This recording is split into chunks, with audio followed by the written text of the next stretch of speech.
श्री कृष्ण हरे गोविंद मुरारी, हे नाथ नारायण वासुदेवा।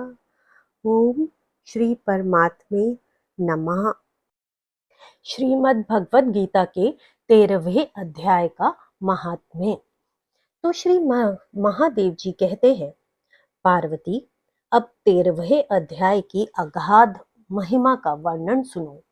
उसको सुनने से तुम बहुत प्रसन्न होगी।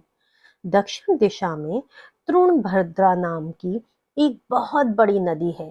उसके किनारे हरिहरपुर नामक रमणीय नगर बसा हुआ है। वहां हरिहर नाम से साक्षात भगवान शिव जी विराजमान है, जिनके दर्शन मात्र से परम कल्याण की प्राप्ति होती है। हरिहरपुर में हरि दीक्षित नामक एक क्षत्रिय ब्राह्मण रहते थे, जो तपस्या और स्वाध्याय में संलग्न तथा वेदों के पारंगमी विद्वान थे। उनकी एक स्त्री थी जिसे लोग दुराचारा कहकर पुकारते थे। इस नाम के अनुसार ही उसके कर्म भी थे। वह सदा पति को कुवाच्य कहती थी। उसने कभी भी उनके साथ शयन नहीं किया।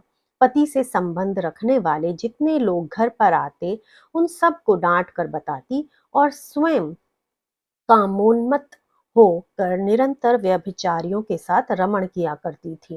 एक दिन नगर को इधर उधर आते जाते हुए पूर्ववासियों ने से भरा देख उसने निर्जन एवं दुर्गम वन में अपने लिए संकेत स्थान बना लिया।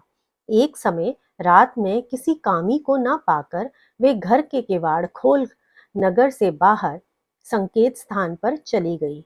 उस समय उसका चित्त काम से मोहित हो रहा था। वह एक कुंज में तथा प्रत्येक वृक्ष के नीचे जा जाकर किसी प्रियतम की खोज करने लगी, किंतु उन सभी स्थानों पर उसका परिश्रम व्यर्थ गया। उसे प्रियतम का दर्शन नहीं हुआ। तब वह उस वन में नाना प्रकार की बातें कहकर विलाप करने लगी।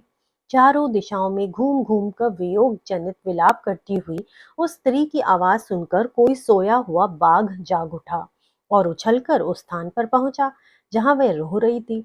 उधर वह भी उसे आते हुए देख किसी प्रेमी की आशंका से उसके सामने खड़ी होने के लिए ओट से बाहर निकल आई। उस समय व्याघ्र ने आकर उसे नख रूपी बाड़ों के प्रहार से पृथ्वी पर गिरा दिया।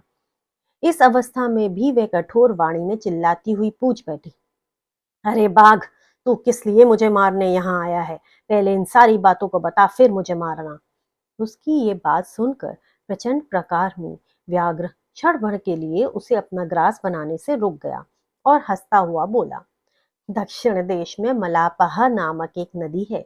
उसके तट पर मुनिपर्णा नगरी बसती है। वहां पंचलिंग नाम से प्रसिद्ध साक्षात भगवान शंकर निवास करते हैं। उसी नगर में मैं ब्राह्मण कुमार होकर रहता था। नदी के किनारे अकेला बैठा रहता और जो यज्ञ के अधिकारी नहीं है, उन लोगों से भी यज्ञ कराकर उनका अन्न खाया करता था। इतना ही नहीं, धन लोभ से मैं सदा अपने वेद पाठ के फल को भी बेच दिया करता था। मेरा लोभ यहाँ तक बढ़ गया था कि अन्य भिक्षुओं को गाली देकर हटा देते और स्वयं दूसरों को नहीं देने योग्य धन भी बिना दिए ही हमेशा ले लिया करता था। ऋण लेने के बहाने में सब लोगों को छला करता था। तदंतर कुछ काल व्यतीत होने पर मैं बूढ़ा हुआ। मेरे बाल सफेद हो गए, आंखों से न सूझता था और मुंह के दांत गिर गए थे। इतने पर भी मेरी दान लेने की आदत नहीं छूटी।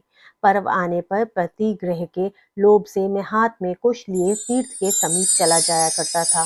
तत्पश्चात जब मेरे सारे अंग शिथिल हो गए, तब एक बार मैं एक धूर्त ब्राह्मण के घर पर मांगने खाने के लिए गया। उसी समय मेरे पैर में कुत्ते ने काट लिया। तब मैं मूर्छित होकर क्षण भर में पृथ्वी पर गिर पड़ा। मेरे प्राण निकल गए। उसके बाद मैं इसी व्याघ्र योनि में उत्पन्न हुआ।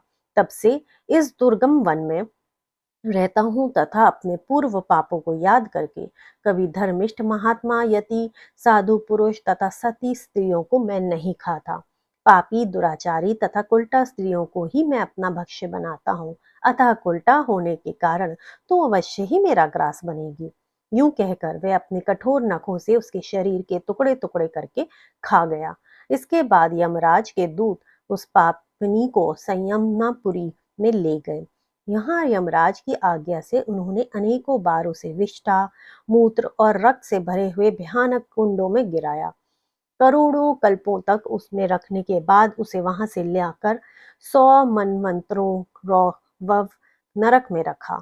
फिर चारों ओर मुंह करके दीन भाव से रोती हुई उस पापिनी को वहां से खींचकर दहनानन नामक नरक में गिराया गया। उस समय उसके केश खुले हुए थे और शरीर भयानक दिखाई देता था। इस प्रकार घोर नरक यातना पाकर वह महापापिनी इस लोक में आकर चांडाल योनि में उत्पन्न हुई। चांडाल के घर में प्रतिदिन बढ़ती हुई वह पूर्व जन्म के अभ्यास से पूर्वत पापों में प्रवृत्त रही। फिर उसे कोढ़ और राज्य शम का रोग हो गया। नेत्रों में पीड़ा होने लगी। फिर कुछ काल के पश्चात वह पुनः अपने निवास स्थान हरिहरपुर को गई, जहाँ भगवान शिव के अनंतपुर की स्वामिनी जब का देवी विराजमान है। वहां उसने वासुदेव नामक एक पवित्र ब्राह्मण का दर्शन किया, जो निरंतर गीता के 13वें अध्याय का पाठ करता था। उसके मुख से गीता का पाठ सुनते ही वह चांडाल शरीर से मुक्त हो गए और दिव्य देह धारण करके स्वर्गलोक में चली गई। जय श्री कृष्ण, जय जय श्री कृष्ण। जैसे कि उस महिला को इतनी योनियां महापाप करने के बावजूद 13वें अध्याय का पाठ करने से मुक्ति मिली, ऐसे ही सभी को मुक्ति मिले। जय श्री कृष्ण, जय श्री कृष्ण। हे कृष्ण गोविंद हरे मुरारी, हे नाथ नारायण वासुदेवा,